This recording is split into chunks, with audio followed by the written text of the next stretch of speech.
Charleston White is a plant, bro. And it's a couple things that Charleston White does that really make me look at him sideways. First, have y'all noticed that every time Charleston White want to speak about the black community, most of the people that he's talking to are people that have absolutely nothing to do with the black community. Charleston White, all he doing is chasing a bag. He just sits in front of racist people and say what they want to hear and basically go on this diatribe and critique black people in front of a bunch of people to justify the inhumane treatment of black people. The reason why this is so important, because when you dehumanize a group of people, then when you go and take their life, when you go and shoot them or something like that, the world don't really have any compassion for them. Charleston White is one of those black people that make black people seem and sound like we nothing but a bunch of hyenas, even though we not the ones out here burning down cities, even though we have no history of slavery in this country, even though we have no history of discriminating against a group of people in the banking system, the judicial system, the legislative system, or the executive system. Black people don't even have power to discriminate against other people like that.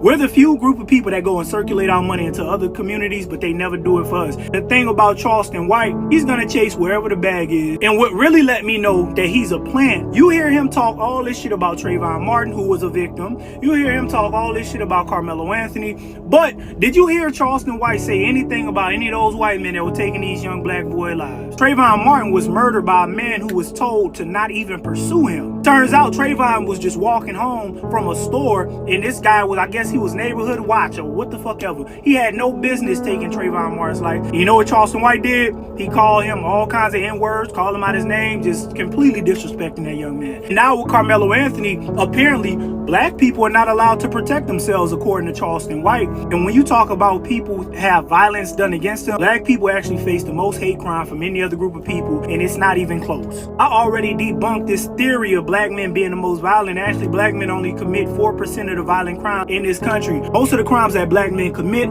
have to do with drugs. That is not a violent crime. But when I listen to people like Charleston White talk about black people, even though he don't really come to black people and talk to them from a place of resolution, that lets me know that he's a plant. He's just another Sambo black person that's out here going on these white platforms, telling white people what they want to hear, and they paying him thousands of dollars so that he can basically talk about all the deficiencies of the black community while bypassing the deficiencies of anybody else. And the fact that we have so many black people that supporting Charleston White, that lets me know the low self-esteem that black people have in general.